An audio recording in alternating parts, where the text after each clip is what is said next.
GMGP, good morning, good people. Y'all could have been anywhere in the world, but y'all decided to wake up with us. You're sick. You're sick in the head. There's a lot of fantasy football shows out there, but I promise y'all, they not like us. Brock Bowers, you looked a little quicker than fast. What does that even mean? Redraft, Dynasty, best ball, high stakes, we got you covered. And that's MVS and Justin Watson with some of the dopest tools designed to help you cancel out the noise and dominate your leagues. If there's a white wide receiver named Antoine, sign me up. Maybe it's cultural. I don't know. In season or off season, rain, sleet, hail, and snow, comma, semicolon, period, next sentence, to bring you the most actionable and entertaining content on YouTube. You don't go buy the dip on the Titanic. Quarterback that you love, D-Bro. One of the best values in fantasy football. Prop bets with my man JRich. Is that yes! Let's go! So wipe the crust out of your eye, get you a cup of coffee. It's time to wake y'all asses up with Ray and Jay in the morning. My God. How good is he? How good is GMGP. We back, baby. We back. JRich. And I ain't just talking about the show. I'm talking about the city of Dallas, big dog.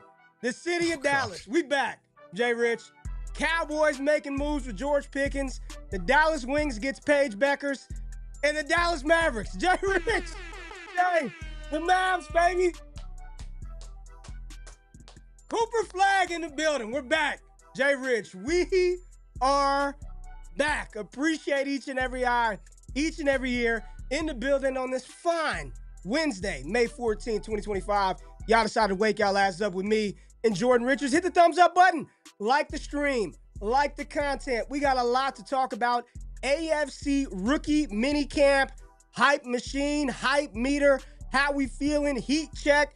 Feeling like Tyrese Halliburton launching threes today. Congratulations to the Pacers on their way to the Eastern Conference Finals. Chat. I don't make the rules, man. I don't make the rules. It was a fair lottery system. You can't help the drop of the ping pong balls. You know, this is I'm feeling good. I'm feeling great. We got a lot of dope stuff to talk about. But run it up. Run it up. Hit the thumbs up button, like the stream, like the content, and check out the video I dropped before vacation. Really not vacation, before the trip, might I add.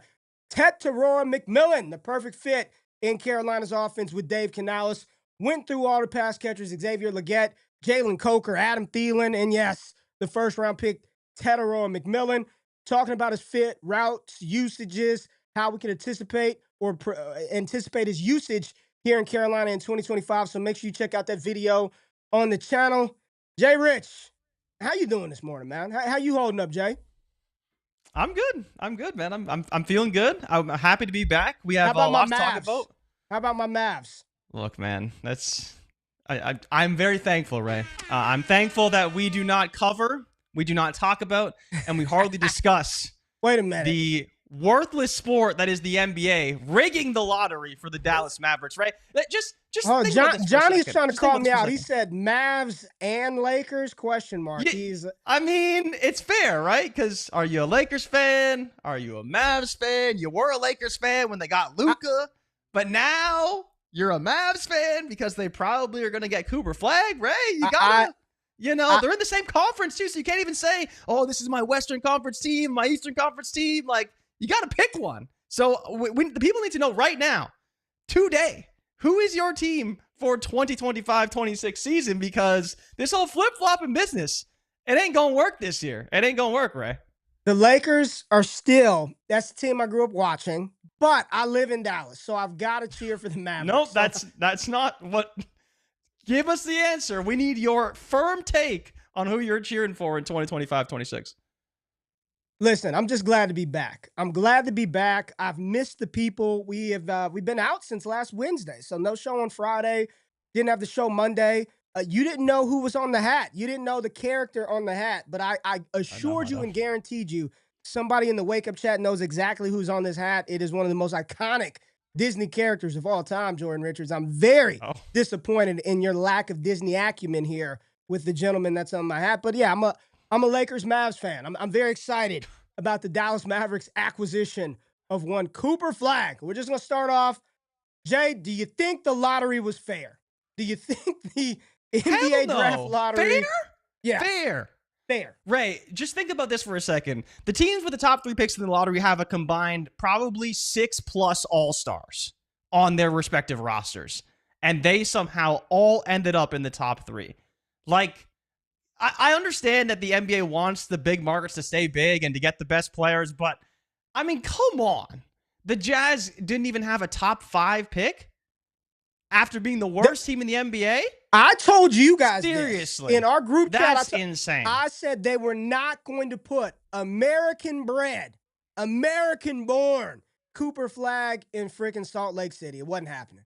And they damn sure weren't going to send him to Toronto. Did I not say this months ago? Did I not say that in our group chat? I said they're not going to put him in. But they're not going to even if you think that, why? Like, how is that fair? How is what happened this weekend or whatever it was a few days ago fair? How is that fair? Ray, because it was a lottery, man. In the NFL, that city would be burned down the next day. Like, that's exactly what would happen. Because there's just no way that this is fair. Right? Because the Mavericks getting that... It was a lottery the Mavericks system. Almost made the playoffs. They almost made the playoffs. And let's not forget, Luka Doncic was on that team to start this season. And then you have the fact that they won a coin flip with the Chicago Bulls to get that slightly higher percentage chance of making it to the number 1 overall pick. So to say it's fair, I don't know, man. Like, it's not fair. It's clearly tilted to the big markets. You trade a superstar to the LA Lakers. What happens in the lottery? You get the number 1 overall pick. It happened with AD. It happened with CP3. It happened even with LeBron. It happened with, like, it's ridiculous, man. Derrick Rose going to Chicago, like, I'm just glad I do not watch the sport. Cry me a river. It was I trust the process. I respect. I hope process. You have to trust the process and you end up like Philadelphia. Listen, there's other news to talk about. I could talk about this all day. I've been a Mavs fan for a long time. I've continued to talk about them. How many years? on this show. The city is back up. The city is excited about the basketball players coming to the town. But one team that might be excited about somebody leaving, JRich, an unexpected retirement when we were off. Derek Carr, gone, out. New Orleans, retires, says I'm done, giving up $30 million. Derek Carr out the door. Thoughts on this, and do you buy that we've seen the last of Derek Carr in the NFL?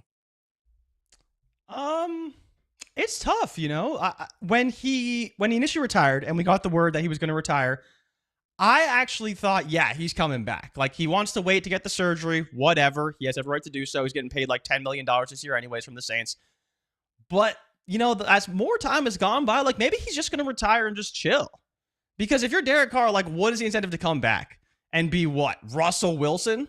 And beg for an $8 million contract as a potential starter in the NFL? Like, again, I don't think he's done forever as a starting quarterback in the league, but Carr's made a pretty good amount of money, and he wants to chill after and, like, enjoys his time away and actually gets healthy. Maybe he doesn't come back because there's not really much incentive to do so unless someone's going to offer him a big deal to be a starter, and I just don't know that's going to happen for Derek Carr coming back from injury. All right. And some more, I think he can come back. I think he could come back and be a journeyman quarterback that can fill in. I don't think he's done. I don't think he's done. It seems like there was some more stuff going on in New Orleans, but this is a great opportunity for their second-round pick, Tyler Shuck, as well as their second-year quarterback, Spencer Rattler, who I believe will win the QB battle out of camp. I don't think he's going to hold the job for long. I do think Rattler will win the job out of camp, but I don't think it'll be long before Shuck becomes a starter. But hell, if I'm completely wrong and Shuck starts from day one, good for your fantasy football shares. But I think right now I would place my chips and my betting money on Spencer Rattler winning the job out of camp, probably not holding it throughout the year. You're going to see Shuck play really soon, and hell, he may just start the season out. Jay, really unfortunate news. Back to the association. I just hate you hate these injuries with superstar players. It's over for the Boston Celtics this year, and it's probably not going to be good for them in 2026 either. Jayson Tatum confirmed torn Achilles tendon, had surgery this morning, I believe, to repair his ruptured Achilles tendon. This is a tough injury, man, for a superstar player.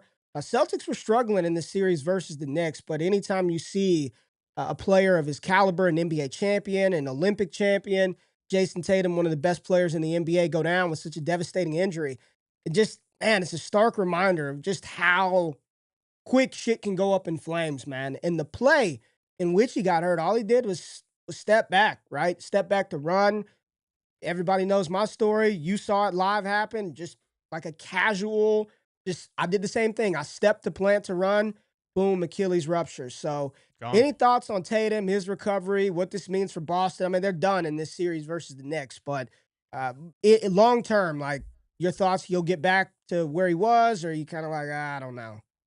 Yeah, I think he'll be fine, right? If Kevin Durant can come back and be more than fine and arguably just as good as he always was, I think Tatum will be fine as well. I mean, it sucks for the Celtics because does it close their window? No, but this next couple of years is going to be really good for them to potentially win some championships. But it's not going to happen this year. And like you said, next year looks very bleak. We're going to find out whether Jaylen Brown's worthy of that massive contract he got next season because he's going to have to carry a lot of the scoring load for the Boston Celtics in 2025.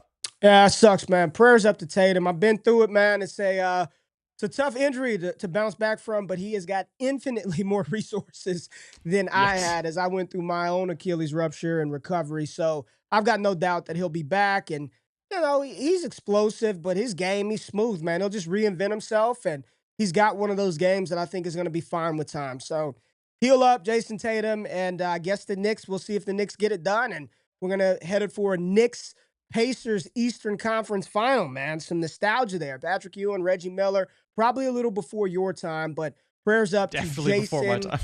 Tatum. Prayers up for Jayson Tatum. Really sucks, really sucks. Jay, I want to talk through some rookie mini camp hype and some of the players that are getting crazy buzz right now through mini camp, or they didn't get any buzz, and we're wondering what the hell. Like, why is this happening? Why is there not more conversation around these players? So I've got some guys lined up, and I'll lead us through this, Jay. I'll lead us through this because as I built out this show sheet, I wanted to start talking about Shedeur Sanders, right? I wanted to start talking about Shedeur, talking about the Browns, right? Shocking.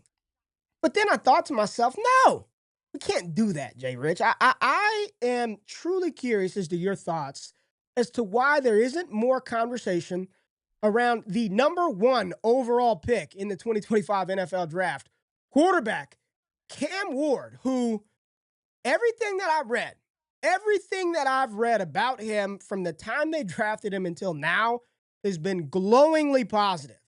I am starting to become like more and more in on the fact that this young man can be a floor-raising type quarterback, Jay, and feels like he's kind of the forgotten man for whatever reason from this class, and he was the first overall pick. This was the quarterback taken number 1 overall, not Sanders, not Shuck, not Dart, but I scroll around and all I see is Sanders on the timeline. Cam Ward is a player I'm like more and more and more in on. I know this Tennessee team right now, it doesn't look great, but if he is a truck, not a trailer, if he does have this ridiculous arm talent that most analysts say he did, and he was the number 1 overall pick, he's getting the chance to find his guys, going out and advocating for Xavier Restrepo. Like, are we underrating how good Cam Ward can be for Tennessee in a division? Let's just be real. Yes, the Texans are good. The Texans are legit. But you got Indianapolis, Jacksonville with the new look regime. Like, is there a world where we are underrating Cam Ward a little bit? I would say there's a world, yes. But the problem for me is that I think that Cam Ward is going to be a good quarterback. But I think what's going to happen with this team is going to matter a lot more than what Cam Ward does. And that's where it's not that I'm underrating Cam Ward and what he can be, but this team is probably going to have a strong running game, right? And I think that's great for Cam Ward. We talked about the improved offensive line because they brought in a ton of good players to help bolster this offensive line in the anticipation of drafting Cam Ward. So that'll help him a lot. The pass catchers are okay, right? We expect them to be okay. And honestly, the biggest holdup for me with Ward is probably Callahan. Like, I thought Callahan was going to be a lot better as a coach than he was, and I think that he did a great job with the running game, considering they only have Tony Pollard and Tajay Spears. Good running backs, but nothing great. An offensive line that wasn't very good last year. Obviously had to deal with Will Levis, Mason Rudolph.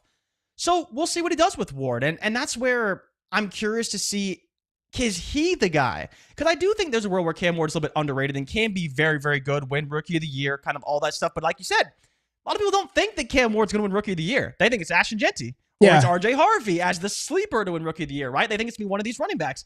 And it's not going to be Ward.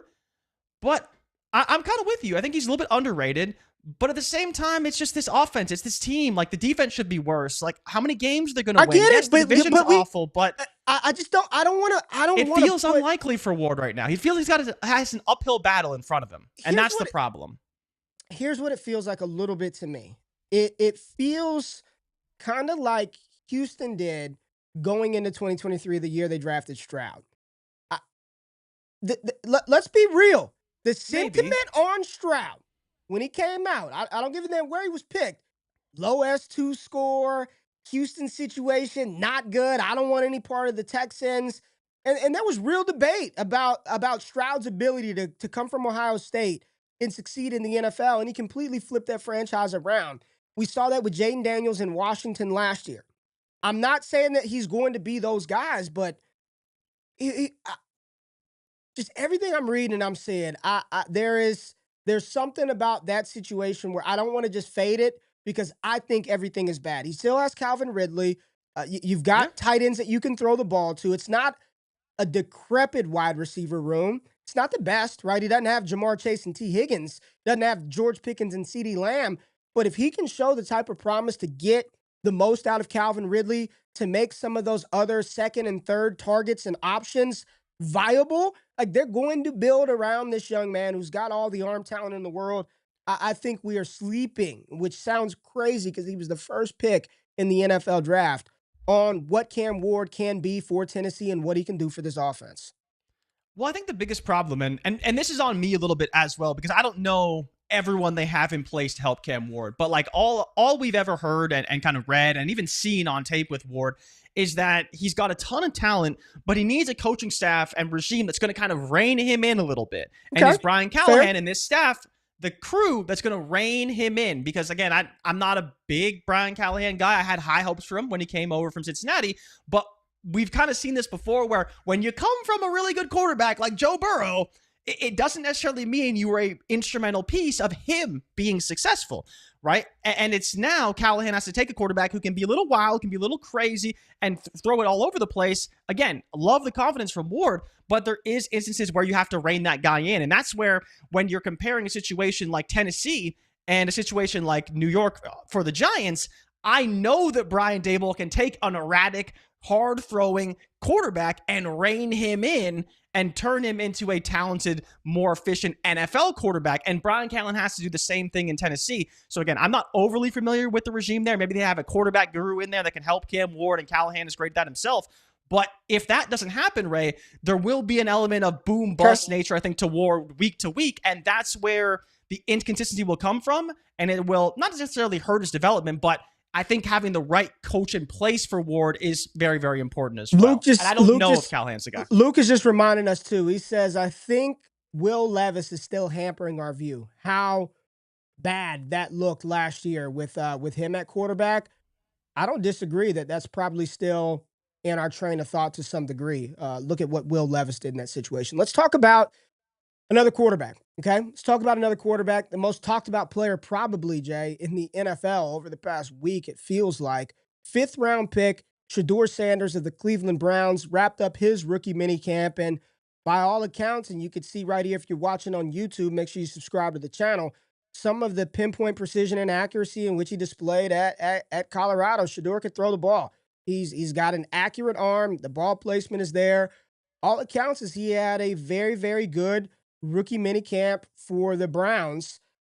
There were some reports that came out as to why Mike Tomlin and the Steelers didn't draft him, and it absolutely sounds like, Jay, from the things that are starting to trickle out about his process, that his father, Dion Prime, did not help him out, and Shedeur didn't help himself out by some of the things that he did or said in some of these interviews, which took him completely off of some teams' boards. I think there are multiple teams who it didn't matter where he was falling to, they weren't going to take him. Look at the media attention surrounding him. Mike Tomlin said it. Like, it didn't matter where he fell to. Look at the media attention surrounding him. But Cleveland did do it. what are your thoughts here? Because I would tweet some stuff out about Shedeur, and you were like, poor Dylan Gabriel, who gets no love. And then they post that picture of all 4 of the quarterbacks standing together, and he's the smallest one out there. So people are memeing Dylan Gabriel. Your thoughts on Shedeur's mini camp reports combined with whatever the hell Cleveland is doing at quarterback, Dylan Gabriel, where are you at with Sanders right now? Because I'll just tell you, I moved him up my rookie ranks. Like that, people like. You did. I did move him up. Big. He was down in the 40s for me. But I moved because I'm like, there's no way a 5th round quarterback is really going to get a viable shot. But maybe it sure as hell feels like the enthusiasm coming out of Cleveland right now. I mean, look at them talking about. Did you see the tweet? And the fan base can't believe we drafted this guy instead of Travis Hunter, aka talking about Mason Graham. This dude's puking during mini camps. He's a fat this and that. Just nasty comments from the Cleveland fan base. And a lot of them are like, we could have had Sanders and Travis Hunter. What are we doing? Like, what have we done here in Cleveland? What are your thoughts on this situation, man, coming out of minicamp? I mean, it's good for Sanders, right? I feel like a hater saying it, but the media circus around him, it's a little much for my liking. Like, yeah, he's a talented player, but it's like everything is all about Shedeur Sanders all the time. And I understand it. It's kind of been that way in college as well. Right now, it's kind of translating its way to the NFL. But is there a world where maybe that puts too much pressure on him, right? Because, again, he's a 5th round pick, and granted, his talent warrants much higher than that. He looks good in minicamp. He's showing out. He's doing everything he needs to do, and that's the important part at the end of the day. I just wish that he was able to just kind of work and do his thing and like earn that job, and that was it. Once he becomes a starter, give him all the attention in the world, all that stuff. But the media surrounding him is going to be a distraction. That's where Mike Tomlin says, like, yeah, you know, he's a talented player, but we don't want all of those off-field distractions on our team. I understand it now. Like, I understand it more so than I did before. And Sanders has warranted all that conversation because he is a talented player. So we'll see. I think he's going to start this season for sure. I mean, I've said it from the beginning. I think Gabriel got screwed. Not that he necessarily is a super talented quarterback, but like, he's not going to play. He'll probably ride the practice squad all season long. It'll be Flacco or it'll be Sanders. The fan base wants it. The people want it. And it's probably going to happen. Good for Sanders. Just suck for Dylan Gabriel. I still don't know, Jay. I still. But what? You're moving him up your ranks. You're seeing the clips. Like, you're seeing the excitement. Moving him up because of the value and how people view him is completely different than what I think the team is going to do. It just feels like they will try to give the other guy a chance before letting him go. I don't know. I can't really tell you anything other than why did they take 2? Why did they take Gabriel and But that's where it's. I have to believe that the owner stepped in and said draft him. It's the last pick. Did the owner step in and say draft him, or was it Stefanski and company like, come on, he's right here. This is who we. You think it was an owner move? They might have, but like Stefanski must have had input in drafting Gabriel, like 100%. He's the offensive mind of the team, so it's just like, I don't know. It's stupid. It's crazy. It makes no sense. But Rico said it Sanders right here. He said the more talk about Shedeur, the less talk about Deshaun Watson and how awful that contract was and all of that. I feel like people aren't talking about Watson, though. Like, the whole Watson saga, it's basically come to an end at this point. You think it's over now? Like, once he retore his Achilles, people knew he wasn't going to play this year. Okay. As long as he stays out of the media and doesn't do anything stupid, which I'm sure he will with what he's been getting paid, right? Yeah, I mean, it's on to Sanders or Flacco, who seem to be the top 2 guys right now, at least in my opinion, to start this season. All right. That's Shedeur Sanders. The hype is real. The hype is real, and he is an NFL cash cow. You go up and down the Cleveland Browns timeline, and it was so funny. The first clips I saw from Shedeur were, completions and throws, and then they showed Dylan Gabriel, and the first thing I see from Dylan Gabriel, it's a damn pick. Interception to Carson Schlesinger. It's just that's not fair, right? Like, it's just not fair. And they're showing Shedeur getting his helmet fitting. They're showing Shedeur getting going to his locker for the first time. And it's like, okay, we get it. The business, man. That's the business. Business. That's the business. That's the business. All right. It's unfortunate. talk through some more rookies who impressed, looked good, showed out, get you excited following rookie minicamp. Jay, this is how could you just I don't care if you're a fan of whatever team. How can you not root for and be excited for Jags pick Travis Hunter? I'm just did you read the story about him on the United Airlines flight Yeah. helping the older lady out, and she's just talking about how respectful he was and how the Jags got like that's the stuff as parents. Like you want your kids to excel in whatever field and craft in which they do, but ultimately you want your children to grow up to be good people, right? You don't want your kids to grow up to be assholes. You want them to be respectful, productive citizens that people can look at and be like, man, you were raised well. And Travis Hunter is going to be the face of the NFL. He's going to be Oh yeah. one of the faces of the NFL. And to just hear some of that off-field stuff combined with everything that we know he can do on the field, it's just like it's like a cherry on top. It's just like that is who we drafted. That is who I want to push and promote. This could be a future star. Now, my question to you is, how many rookie minicamp clips did you see him playing defense?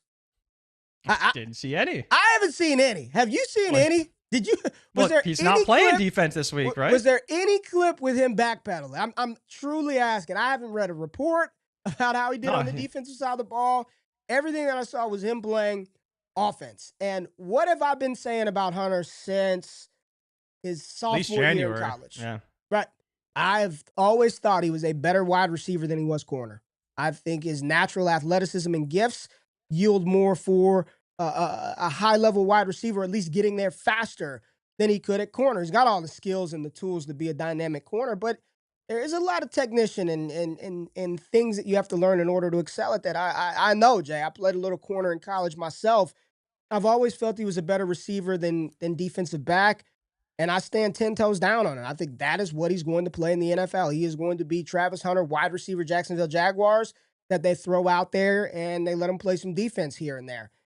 I'm excited for Hunter. And my question to you, because I know you are as well, is how realistic do you think it is that this is the team's number one wide receiver by season's end? Not to start, but is there a world in which Travis Hunter is the guy, is the primary target in Liam Cohen's new offense and not Brian Thomas Jr.? There's a world. I would be a little surprised, though. I would be a little bit surprised. And it's, you're just kind of going off of Jamar Chase and T. Higgins. And yeah, like Brian Thomas could kind of be that T. Higgins, and, Travis Hunter could be that Jamar Chase, and they could both operate all over the place. But they just seem like two very valuable players to the offense, and they're going to earn a ton of targets. Like, it may just be to the point where they get so many opportunities per game that, like, you don't even care who the one is, right? You just want both of them to see their 10 targets a game, and both are going to be great. At the end of the season, maybe Brian Thomas Jr. has less yards than Travis Hunter, or Travis Hunter has more receptions than Brian Thomas, but I think by the season's end, you're going to say, man, both these guys are really good. Both saw a ton of opportunity, and as you mentioned, Travis Hunter has played no defense yet, and I believe he's not even getting started on defense until next week. So we'll see what happens. But yeah, no defense for him so far, just running routes, catching passes, and having fun out there on offense. Yeah, there's a couple of comments. Val Savage said, I don't think we'll see anything from Hunter on the DB side until maybe some preseason situations. And then Jay Jackson, shout out to Jay, man. Love to have, big dog. News broke that he'd do more DB reps in training camp. So more DB reps in training camp. You know why? Because they got to get him up to speed on the offensive playbook by the time training. You need to be up to speed, knowing what to do offensively at your primary flanker or X position or slot, wherever they're going to play him, before we get to training camp. That is why he's going to play receiver. Like, he is the wide receiver for this team. And I don't think he can overtake BTJ. I think Brian Thomas Jr., there were a lot. Listen, I got a lot of draft buddies who were not in on Brian Thomas Jr. coming out of college. They like him now, but I don't really see it. It's just that dude is legit. He's the real damn deal. Yeah, his route inventory is extremely diverse. He does everything, short, intermediate, and deep. He's, in my opinion, I still think that is going to be the number one passing option in Jacksonville's offense, but Travis Hunter will be a close second. Now, there weren't many training camp just clips and highlights that really got the blood going. But when we moved to the running back position, Jay, there absolutely was. And I know you don't like him. You call him the Mountain West Brian Robinson, but my God, Ashton Jeanty, just look at him, Jay. I mean, the balance, the size, compact, explosive, thick. Look at the build. I am very, very excited for my Las Vegas Raiders. New running back, no new way. addition, Ashton Jeanty. Look at the footwork. There weren't many clips in training camp that really got me going, but watching Jeanty, all I could think is, man, Jordan Richards, over under Okay. 330 touches for Ashton Jeanty this year. Over under 330 touches. 330 is a good number. That's a good. I thought it was a good number, and I'll throw some out there. I think there were 3 running backs last year that had over 300 carries. So like Saquon Barkley over 300 carries, Derrick Henry just carries, not including any passing volume. 330 touches over under, because I do believe that we are about to see, with a less efficient offensive front, I think we're going to see an Ezekiel Elliott light season from Jeanty.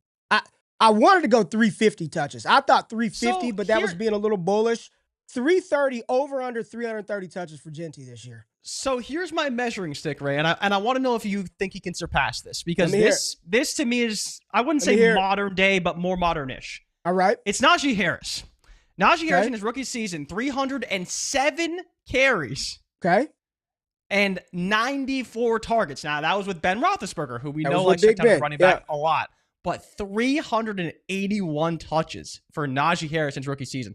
I'd be closer to 350 as my line, probably, so I would take the over on 330. But yeah, he's going to get a lot of work, and you made me laugh in our show notes. He looks fast, powerful, thick, and ready to be fed. And by all accounts, you are very much correct with that as an analysis of Ashton Jeanty. He'll be great for the Raiders. He's going to be a great running back. He's going to see a ton of volume. We know that Pete Carroll wants to establish it. We know that, especially under their new OC out of Ohio State, going to run the ball very, very well. Did the same thing with Judkins and Henderson this season. So I think a lot of good things are coming for the Raiders. We'll see what happens with Geno Smith and how he plays, but Ashton Jeanty is going to help him out a lot. Do you think he can hit over 350 in his rookie season? That's where I wanted to set the line at before the show. I thought 330 was, I would take the over 330, but under, I just believe, man, I think this was a no-nonsense pick. I don't think they're going to F around with multiple running backs subbing in for him coming off. He can catch the ball. This feels like a no-nonsense pick.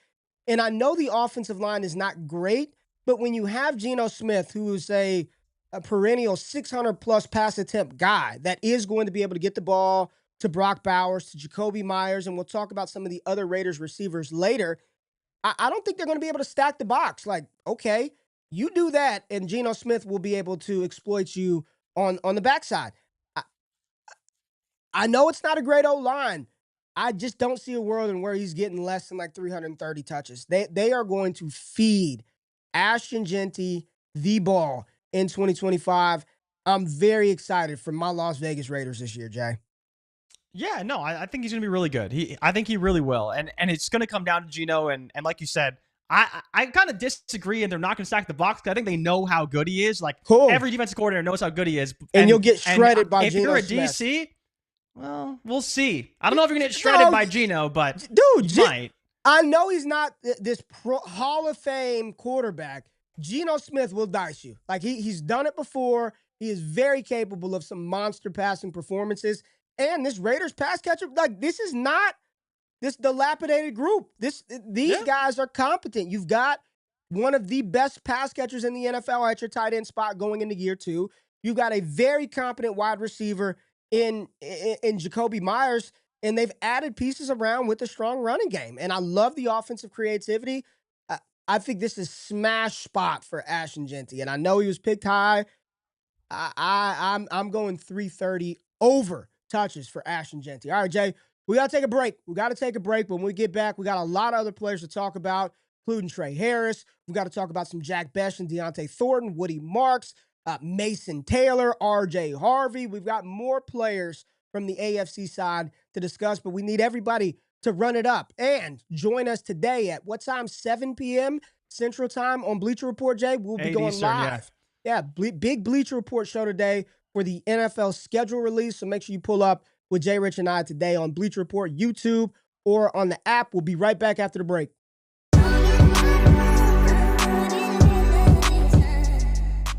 Welcome in, everybody, for another stream over here on Bleacher Report, NFL Daily. You can find JRich and I every single week here on this app. The moment I say it, they'll say, oh, yuck.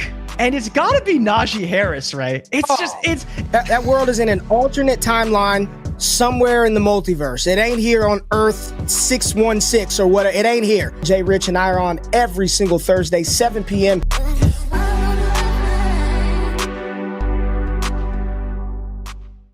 Appreciate y'all pulling up. This is Wake Up with Ray and Jay. I'm reading the comments, man. People are they're saying I've got more teams than Fitzmagic. JRich. Colin is saying I got a lot of teams here today on this show. We appreciate you pulling up every Monday, Wednesday, and Friday, 9 a.m. Eastern Standard Time. Me and JRich, we just like to talk ball, talk sports, have fun with one of the best communities and audience on the planet.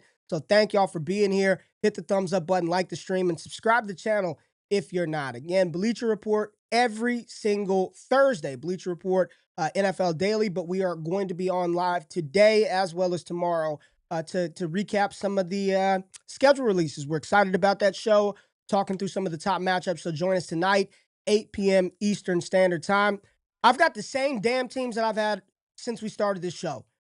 The Cowboys and the Raiders, the Lakers and the Mavs. I've never switched. What other team have I talked about? Those have been the 4 squads. That's it. Well, and the Dodgers. The Dodgers, right? How could you even that be audacity from you? Your boy, El Nino. The Dodgers and the Rangers. The Dodgers. The Rangers, sure, but your boy, El Nino, who hit a walk-off tank yesterday. You got his jersey in your closet, and you're rooting for the rival Dodgers. That's just right. That's something. But it ain't me. It ain't my fandom. And you and your Ravens too. The chat, they all over you for the Ravens. Man. Come on, y'all are you and your Ravens.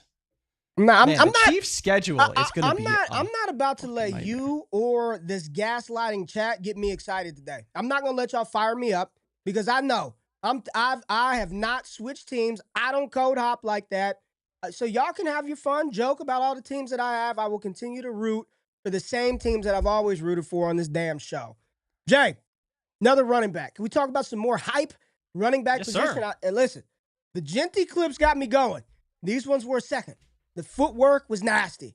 Sean Payton is talking about him, saying, listen, he ain't coming off the field. We need him there on third downs. He's going to catch the ball. Payton seems to be in. I've been in. RJ Harvey. Okay? RJ Harvey just completed his rookie mini camp. The footwork, the quads. There are a lot of pictures of his legs.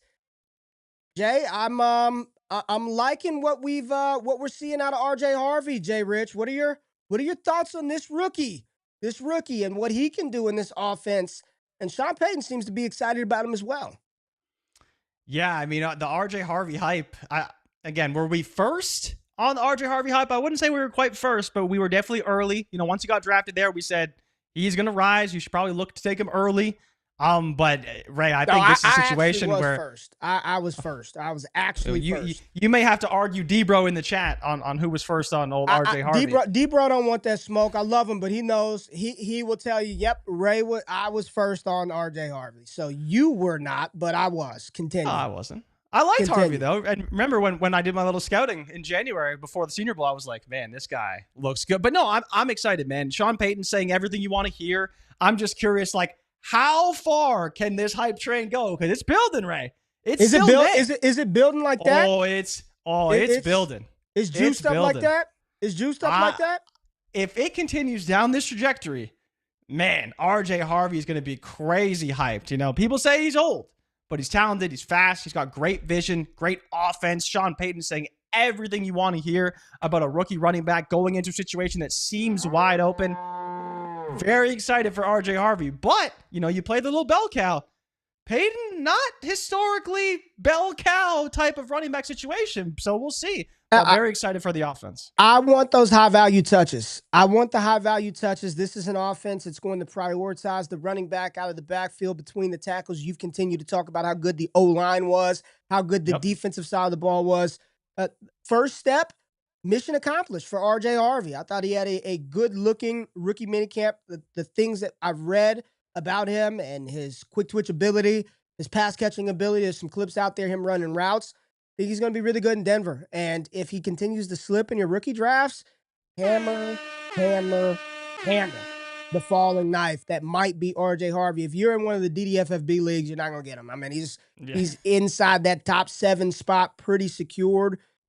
Do you feel any differently about any of the running backs coming out? Well, save that. We got one more back to talk about. Let's go ahead and bring him up. Now, he's just a tank. You're talking thick, eh? I was talking thick.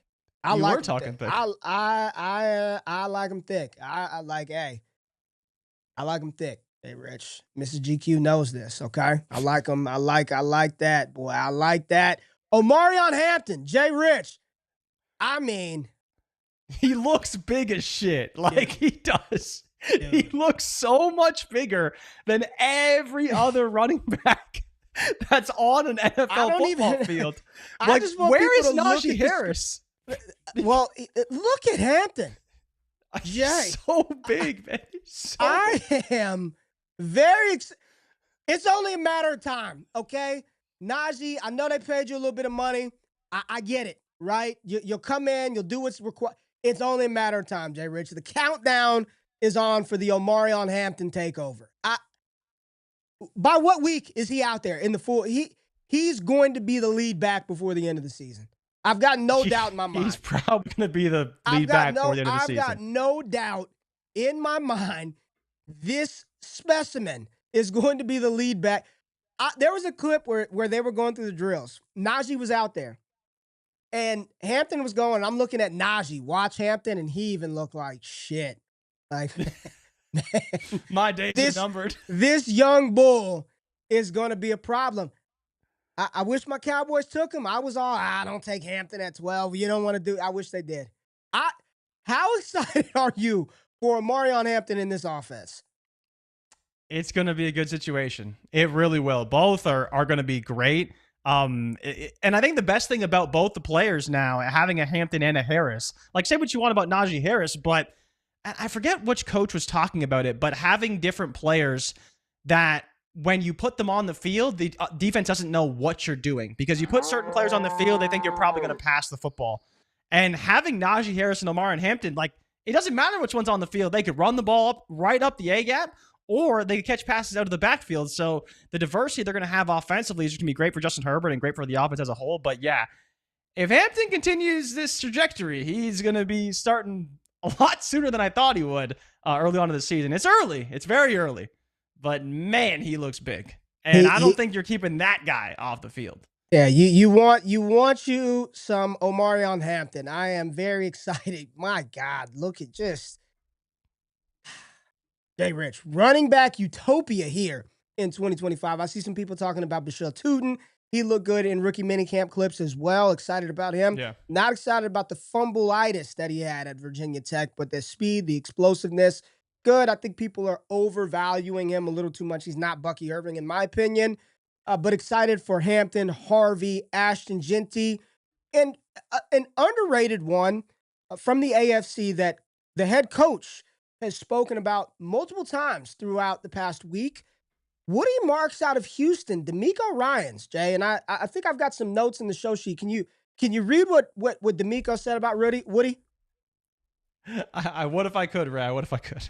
Well, okay. Well, thank you for that. But basically talked about how excited he was to add this young rookie running back to the RB room alongside Joe Mixon. He was talking about his ability to operate out of the backfield early on for the Houston Texans. So he's got some work to do, right? You still have Joe Mixon in the fold. Dameon Pierce is still there. What are your thoughts about Marks' ability to be an impact player for Houston from day one out of the backfield? I think they're going to have a plan for him. Like, I really do. You know, everything that Mixon is deficient in, Woody Marks is just great at, right? Like, you talked about the quote from Ryan talking about his great hands, his ability to make people miss in the backfield, at the line of scrimmage, play behind his pads, physical. So clearly he saw something in this guy that I think a lot of guys miss, or a lot of coaches miss, because while I didn't expect Woody to get drafted this high, this situation is really, really good. Like, just let Mixon be that grinder, and you have Woody Marks has this quick, twitchy, fast, great burst outlet for CJ Stroud. Like, it's an element this team just hasn't had since they drafted CJ Stroud. So with a bad offensive line, especially, which, again, I dove into that offensive line extensively last week, talking about some undrafted players that could make some headway through minicamp.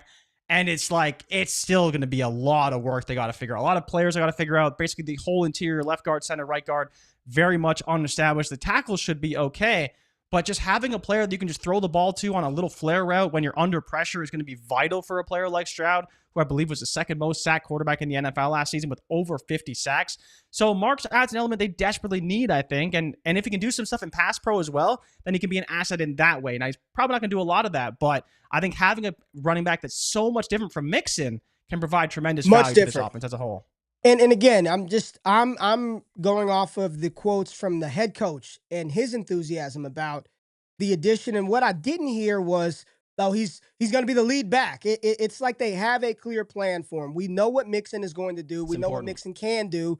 You're going to do something other than that. I think that's going to be a positive, not just for Woody Marks, but for CJ Stroud as well. They don't have a dynamic pass catcher at the tight end position. Schultz is fine, but he's not somebody that you're like, hey, we got to get the ball to him 10 times a game. Short area stuff. You've got Christian Kirk. You got Nico Collins. You got the 2 rookie wide receivers. He's going to be an immediate option for the Houston Texans out of the backfield. Love what I'm hearing out of minicamp from the head coach, the people that got to see him a little bit in those practices, and just his anticipated or projected role inside of this offense should be a fruitful one. Now, a player that I was not in on, okay? We talked about one of his teammates here on the show already, but the enthusiasm around this wide receiver is, it is air horn worthy, JRich. Let's go back to Las Vegas and talk about a TCU wide receiver named Jack Bech, JRich, who apparently looked really good throughout his rookie mini camp. And there are a lot of people who think that Bech could walk into a job where he is starting alongside Jakobi Meyers right away. Jack Bech potentially starting with Jakobi Meyers right away. They're going through some drills right here. That's Deontay Thornton, who I talked about last week, who also was getting some buzz. I'm very much in on Deontay Thornton and best ball. You'll see the other white wide receiver come around in a little bit, but Jack Bech and his ability to maybe carve out a role in an offense that I just talked about is going to have a quarterback that is accustomed to throwing the ball all over the damn field. Jay, why can't Jack Bech, who's coming up after this next receiver, and you'll see the footwork, right? Watch the footwork by 1-8 right here. That's not him. Here he is right there, into that drill. Nice footwork, sink the hips, break down. Nice catch, toe tap, Jack Bech. I kind of want some Jack Bech, Jay. Another TCU wide receiver. You can't hold me down. I kind of want some Jack Bech. Talk about the chances for him to carve out a meaningful role in this offense early on. Yeah, the opportunity's there, right? You kind of already talked about it. It's really just the 2 interior spots in Jakobi Meyers and Brock Bowers that are filled right now. At the outside wide receiver spots are wide open competition. They took Jack Bech in the second round, which, we all kind of thought after he rose after the Senior Bowl and kind of into the combine and looked good through all of those processes. But it's just, I have such a hard time believing that he's going to be, I guess, good enough that you want to invest in him. Okay. And that's really where I struggle, right? Like, you talk about Geno Smith throwing the ball over the yard, and I think he will throw it quite a bit. I don't know if I would necessarily peg him for like 600 pass attempts because they are going to have a strong running game. Right, I got you. On that running game, I got you. But at the same time, like, he could be the third wide receiver in this offense. It doesn't have to be, I believe it's Tre Tucker, who they still have on the roster, who's going to be a guy who will get some snaps down the field. And I think that's the part that's tough for me, Ray, is when you look at the styles of all of these pass catchers on this offense, Bech is kind of in his own area. He doesn't do the same things everyone else does, and maybe that's a good thing, because if you look at Thornton is like a bigger, stronger Tre Tucker. He's fast, run down the field, and that's what Tucker does well. Bech isn't going to do that. So maybe he's not trying to fill that role or replace that role. And maybe there just is a role for him on the outside. And he may see, 70, 80 targets this season. A lot of people ain't filling them really good for receivers, JRich. A lot of people are just... I'm iffy on him. I'm out. He's okay. I don't know if he's great, though. They're like Josh Doxson, Rager, Josh Doxson, Johnson, you name Savion Williams. You name them. It hadn't worked out very well for the TCU pass catchers. A lot of people saying they're just out on the receivers, and you're right. You look at the wide receiver room in Las Vegas. I'm pulling it up right now. I'm just looking at their depth chart. It's Jacoby Myers, Trey Tucker, Tommy Mellott, Alex Bachman, Shedrick Jackson, Katron Jackson, Zachary Frank. Like it very well may be damn Myers, Thornton, and Bech out the gate. It might be those guys. I am very much in on Deontay Thornton being a field stretcher. I think he's going to be really fucking good in this offense, Jay. I think he's going to be really good. I want Deontay Thornton a lot. I think he's going to be good in this offense. Jack Bech, I like both of these receivers. I like what the Raiders have done. Jackson Powers last year, interior, Colton Mill. I like what the Raiders are doing. I like what my Raiders are doing. I'm excited about the direction of my franchise in 2025. Jay, another pass catcher. Let's wrap it up or start wrapping up talking about this guy. And hopefully D-Bro is still in the chat because people are excited. JRich, when you see that Tre Tucker catching passes from Justin Herbert. Tre Tucker, wide receiver out of Ole Miss. Big play, Tre, with Justin Herbert right here. He's got his number 9 on, so he's got his damn jersey number. Didn't have to get that Luther Burden 87. Tucker's out there catching passes from Justin Herbert. We know Ladd McConkey's on the team. They brought in Mike Williams. They got probably some other old guy they brought in. But Tre Harris, JRich, talk about him with Herbert. I'm excited for Tre Harris. And this comes from someone that wasn't big on Tre Harris in the pre-draft process. It just seems like a hand-in-glove fit for a wide receiver and skill set, matching with a quarterback that can maximize, hopefully, that skill set. Like, if there was a quarterback that I thought could throw the ball down the field to a big-ass wide receiver that can get down the field, it's probably Justin Herbert, and he's probably on a short list of quarterbacks who can do that. And so the question really is, like, what do we expect from Tre Harris? Is it 600 yards? Is it 700? How many snaps should he probably see in his rookie season? He looks good, drafted with reasonable draft capital. Again, I think, unfortunately, he probably operates behind Mike Williams to start the season. Depending on Mike Williams' health is kind of when he sees the field and that opportunity. But I've talked about it a lot. They put a lot of faith in Ladd McConkey last year, and there was a lot of room for him to grow into that offense, especially with no one ahead of him. Tre Harris, I believe they have a similar plan for, and they have the quarterback and the offense. We talked about Hampton and how good he's going to be, how good this running game is going to be. Now you factor in play action. Oh, my God. Ladd McConkey, Tre Harris, and Mike Williams, 2 big targets Tre for Tucker, Herbert and my one bad. guy. If people said I was calling him damn Tre Tucker, I'm still on my Raiders. Tre Harris, my bad if I called him Tre Tucker. Y'all know who the hell I'm talking about. Tre Harris. But I'm excited for Tre Harris. I think he's a sleeper to be very, very good in his rookie season. I think the opportunity could be there. I think this team has shown they're willing to give these guys opportunities as long as they earn it. And if he can stay healthy and get down the field quickly, I think that Herbert will find him because, there probably isn't a player more in this draft class than maybe Deontay Thornton that profiles as a QJ replacement than Tre Harris. Yeah, the downfield, vertical and if field stretcher. Herbert's hitting QJ down the field, I'm sure you can find Tre Harris down the field as well. Absolutely, man. I'm excited about this one. Val said the real question, how long until we stop giving Herbert a pass? Val, I've been stopped giving him a pass. 2 years ago? Man. The disrespect. The social media quarterback that is. I don't get the hate. I don't get the hate, that was man. 2 years I don't ago. get it. I've moved on. I don't get the hate. Herbert's a sick quarterback. I feel what he's so saying. good. I get it. He is very What do you good, need the guy to do? What do you need him to do? Win in the playoff. The same thing everybody wants Lamar to do and wants Dak Prescott to do and wants every other quarterback. You don't get those win some playoff games, right? Yeah. We're at that point. We know he's talented. Go win. Go win. They've upgraded your weaponry. The team was rebuilding last year. How good do you think this Chargers offense could be this year with the improved I don't care how good or bad. Are we talking like? Well, because think about what they came from. Like top offenses in the league. Hell yeah. Because you've switched out Gus Edwards and J.K. Dobbins for Najee and Hampton. You've got second year lad. You bring in Tre Harris. You up like this offense should be much improved from what they were last year. Second year Greg Roman's offense. It's going to be improved, but I don't think they're going to like light the league on fire, be a top 5 offense in yards. Like I just don't think that's going to happen. I think they're going to stay true to what they are, right? They're going to run the ball effectively. They're going to control the ball. They're going to be effective in play action, but I don't think they're going to be a team that puts up 30 points a game. I don't see that happening. The biggest thing for them is like the offense can be great, but the defense needs to be a lot better than it was last year. Yeah, like that's the key here. You're playing in the AFC West. You got the Chiefs and Broncos that, I think both of us probably have in the top 10 in the NFL right now, especially with how good the Broncos defense is. And now you're gonna have to figure out, okay, offensively they're great. They'll put up points as long as Herbert's healthy, which he has struggled with a little bit at times. They should be very good, but the defense needs to be much improved for sure. Some people talking about Keandre Lambert-Smith. I would take a flyer on him, especially in best ball. I like me some Keandre Lambert-Smith. Kyle Williams, we didn't talk about him on the show, but everything that I've read out of Rookie Mini Camp has been really quiet.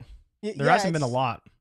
Is Hendo doing anything? I don't think Henderson was. I have seen nothing about Henderson, but it's funny because we talked about players that we thought could rise right out of the draft, and Kyle Williams is someone we talked about, and I was the one that said I think he could be the number 1 wide receiver on the team, lead all rookie, and that's the report that comes out. Oh, he might be the one ahead of Stephon Diggs. No depending way. on what happens, like Diggs probably is happy. not. Man, you see, no way, man. Diggs sitting courtside. Diggs is energized, man. Diggs is happy. That ACL is feeling good. All his legs are feeling good right now. Diggs is going to be just fine. JRich, hit the music. Not slipping that one past me, Ray, but that was good. I like that. Or Cardi, apparently. We appreciate everybody being in the freaking building today. AFC Rookie Mini Camp. I missed y'all. We enjoy talking ball. We enjoy talking ball, talking sports, and engaging with you fine people every single Monday, Wednesday, and Friday.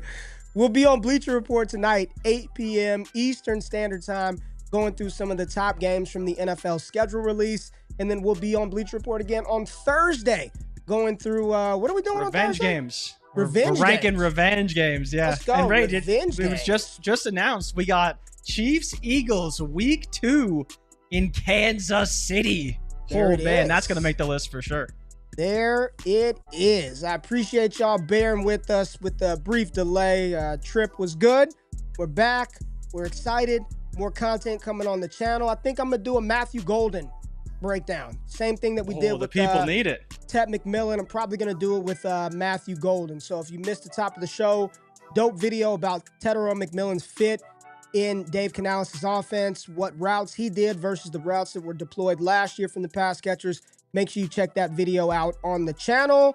Schedule release talk tonight. I see Joe in the building. Appreciate you, Liv, Buckeye, DK, Allen, Jonas Walls, Moggs in the building, Jimbo, Luke, Ricardo, Marlon, Ike, Cold World TD, Smooth Criminal, Alan Davis. We'll see y'all bright and early on Friday morning. Wake up with Ray and Jay. We out of this thing. Have a great day. Peace. Peace.